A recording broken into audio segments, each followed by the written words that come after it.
வணக்கம். என்னுடைய பெயர் விஜயராஜன். நான் பிரகாஷ் அண்ட் கோ அப்படிங்கிற பேர்ல சென்ட்ரிங் அண்ட் ஸ்கஃபோல்டிங் மெட்டீரியல்ஸை ரெண்டல் கொடுக்குற பிஸ்னஸ் பண்ணிட்டு வந்துருக்கோம். கடந்த 15 வருஷமா நான் இந்த பிஸ்னஸ்ல லேர்ன் பண்ணது, இந்த சென்ட்ரிங் ஸ்கஃபோல்டிங் பத்தின எல்லா விஷயத்தையும் உங்க கூட ஷேர் பண்ண நான் விரும்புறேன். ஸோ இதை பத்தி நிறைய தெரிஞ்சுக்கிறதுக்கு இந்த வீடியோவை கடைசி வரைக்கும் பாருங்க. நம்ம எல்லா விஷயங்களும் அக்கு வேற ஆணி வேற தெரிஞ்சுக்கலாம். பில்டிங் மெட்டீரியல்னா என்ன, சென்ட்ரிங் மெட்டீரியல்னா என்ன? சாதாரண மக்கள் நிறைய பேர் எங்கிட்ட கேட்பாங்க, சென்ட்ரிங் மெட்டீரியல்னா என்ன? இது சிவில் ஃபீல்ட்ல இருக்கிறவங்களுக்கு தெரியும், இல்லாதவங்களுக்காக நான் இது சொல்றேன். பில்டிங் மெட்டீரியல் அப்படின்னா செங்கல், மணல், ஜல்லி, சிமெண்ட் இதெல்லாம் தான் பில்டிங் மெட்டீரியல். இதே சென்ட்ரிங் மெட்டீரியல் அப்படின்னா நீங்க காங்கிரீட் போடும்போது அந்த காங்கிரீட் கீழே உழுகாம இருக்கிறதுக்கான சப்போர்ட் பண்ற மெட்டீரியல் தான். இப்போ உதாரணத்துக்கு நீங்க வீட்டுக்கு பில்லர் போடுறீங்க அப்படின்னீங்கன்னா பில்லருக்கு காலம் பாக்ஸ் நாங்க ரெண்டல் கொடுப்போம். அந்த காலம் பாக்ஸுக்குள்ளாரதான் நீங்க காங்கிரீட்டை போட்டுவீங்க. அந்த காங்கிரீட் ஒரு 24 மணி நேரம் கழிச்சு அந்த காலம் பாக்ஸை நம்ம பிரிச்சோம்னா உங்களுக்கு பில்லர் கிடைச்சிடும். இதே மாதிரி நீங்க ரூஃப் போட போறீங்க. ரூஃப்ல சென்ட்ரிங் அடிப்பாங்க. அந்த சென்ட்ரிங் அடிக்கும் போது சென்ட்ரிங் சீட்டு, ஸ்பேனு, ஜாக்கி இது மூணையும் யூஸ் பண்ணி தான் சென்ட்ரிங் அடிப்பாங்க. அந்த சென்ட்ரிங் சீட்டுக்கு மேலதான் நீங்க கம்பி கட்டி அந்த கம்பிக்குள்ளாரதான் காங்கிரீட் போடுவீங்க. காங்கிரீட் போடும்போது பாத்தீங்கன்னா காங்கிரீட்டுங்கிறது என்னன்னு பாத்தீங்கன்னா மணல், ஜல்லி, சிமெண்ட், தண்ணி இந்த 4ம் சேர்ந்ததுதான் காங்கிரீட். இந்த காங்கிரீட் பாத்தீங்கன்னா கொஞ்சம் ஒரு லிக்யூட் மாதிரி இருக்கும். ஸோ அது கீழே உழுகாம இருக்கிறதுக்காக அதை சப்போர்ட் பண்ற மெட்டீரியல்ஸ் தான் சென்ட்ரிங் மெட்டீரியல்ஸ்னு சொல்லுவோம். ஸோ இப்போ சென்ட்ரிங் மெட்டீரியல்ஸ்ல பாத்தீங்கன்னா காலம் பாக்ஸ் இருக்கு. காலம் பாக்ஸ் போடுறதுக்கு முன்னாடி காலம் ஷூன்னு ஒன்று இருக்கு. ஷூனா என்னன்னு நம்ம பார்த்துக்கலாம். இப்போ நார்மலா நீங்க பில்லர் போடும்போது பில்லர்ல வெறும் கம்பி கட்டி கம்பி நீட்டி வச்சிருப்பாங்க. அதை அலைன்மெண்ட் பண்றதுக்காக ஷூ வெறும் ஒரு 2 இன்ச் ஆர் 1 இன்ச் 1.5 இன்ச் இந்த ஹைட்ல இருக்கும்.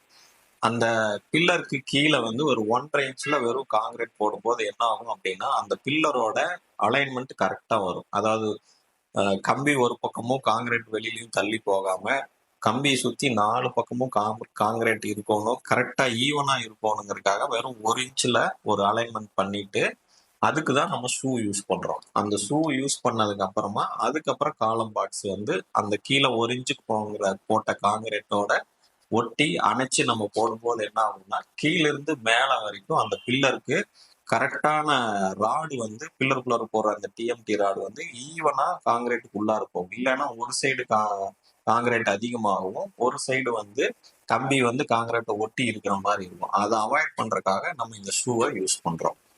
அடுத்து காலம் பாக்ஸ். காலம் பாக்ஸுங்கிறது ரொம்ப சிம்பிள். அது 2 அடியிலிருந்து 8 அடி ஹைட் வரைக்கும் இருக்கும்.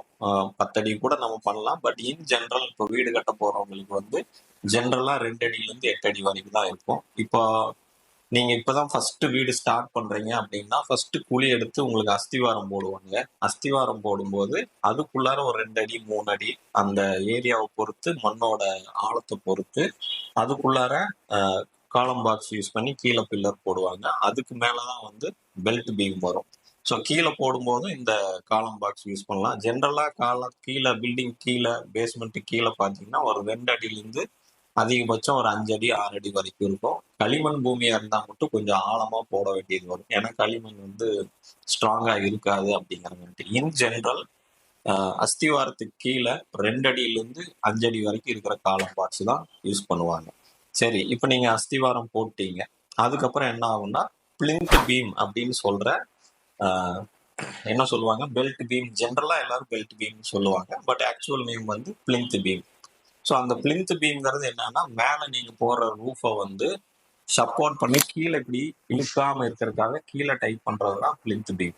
ஸோ அந்த பிளிந்த் பீம் போடுறதுக்கு என்ன பண்ணுவோம் அப்படின்னா பீம்ல கீழே போடுற அந்த பிளிந்த் பீமுக்கு காங்கிரீட் சென்டர்ல கொட்டுவாங்க. அது சைட்ல வராம இருக்கிறதுக்காக சைட்ல ஷட்டரிங் மெட்டீரியல்ஸ் யூஸ் பண்ணுவாங்க. அதுக்கு பேர் தான் சைடு ஷட்டர். ஜென்ரலா அந்த பிளிந்த் பீம் பார்த்தீங்கன்னா ஒரு 1.5 அடி ஹைட்ல இருந்து 2 அடி வரைக்கும் இருக்கும். சில பேர் 1 அடி ஹைட்டுக்கும் போடுவாங்க. ஸோ 1ல இருந்து 2 அடி வரைக்கும் ஹைட் இருக்கும். இப்போ சைடு ஷட்டர் பார்த்தீங்கன்னா நாங்கள் 1 அடி ஹைட்டுக்கும் வச்சிருக்கோம். 1.25, 1.5, 1.25, 2 அடி இந்த மாதிரி 4 டிஃப்ரெண்ட் சைஸ்ல இருக்கும். நீங்க கட்டுற பில்டிங்கோட ஹைட்டை பொறுத்து அது மாறும். ஸோ இந்த சைட்ல நம்ம வைக்கிறதுக்கு பேரு தான் சைடு ஷட்டர் அப்படின்னு சொல்லுவாங்க. முதல்ல பலகையில வச்சுட்டு இருந்தாங்க. பலகைக்கு பதிலாக இப்போ ஸ்டீல்ல நம்ம கொடுக்குறோம். ஸோ இது சைடு ஷட்டர். இந்த சைடு ஷட்டர் பார்த்தீங்கன்னா ஜென்ரலா என்னென்ன சைஸ்ல கிடைக்கும் அப்படின்னீங்கன்னா 3 அடியில இருந்து 8 அடி நீளம் வரைக்கும் இருக்கும். இப்போ 3க்கு 1, 4க்கு 1, 5க்கு 1, 6க்கு 1, 8க்கு 1 இந்த மாதிரி இருக்கும். 3க்கு 1.5, 4க்கு 1.5, 5க்கு 1.5, 6க்கு 1.5, 7க்கு 1.5, 8க்கு 1.5 இந்த சைஸும் இருக்கும். 1.25 அடி ஹைட்லயும் இருக்கும், 2 அடி ஹைட்லயும் இருக்கும். இப்போ நார்மலா கவர்மெண்ட் கான்ட்ராக்டர்ஸ் இந்த வீட்ல எல்லாம் டிச்சு கட்டுவாங்க இல்லைங்க, டிச்சு கட்டுறதுக்கெல்லாம் இந்த 2 அடி ஹைட்ல தான் எடுப்பாங்க. இப்போ ஃப்ரண்ட்ல வந்து உங்க வீட்டு முன்னாடி டிச்சு போகும்போது அந்த இடத்துல வந்து இந்த சைடு சென்டர் வந்து கொஞ்சம் ஹைட்டா வச்சு கட்டிக்குவாங்க. மற்றபடி வீட்டுக்குள்ளார கட்டும்போது 1.5 அடிங்கிறது ஜென்ரலா கட்டுவாங்க. கொஞ்சம் ஹை ரைஸ் போறீங்க அப்படின்னா 2 அடி அந்த மாதிரி யூஸ் பண்ணுவாங்க. இல்ல வெறும் சிங்கிள் ஃப்ளோர் தான் இருக்கு அப்படின்னா வெறும் 1 அடிக்கு கூட யூஸ் பண்ணிக்குவாங்க. ஸோ அந்த பிளிந்த் பீம் போடுறதுக்கான சட்டர்ஸ் தான் சைடு சட்டர்னு சொல்லுவோம். அது இந்த நான் ஏற்கனவே சொன்ன இந்த சைஸஸ்ல எல்லாம் கிடைக்கும் சொல்லுவோம். நன்றி.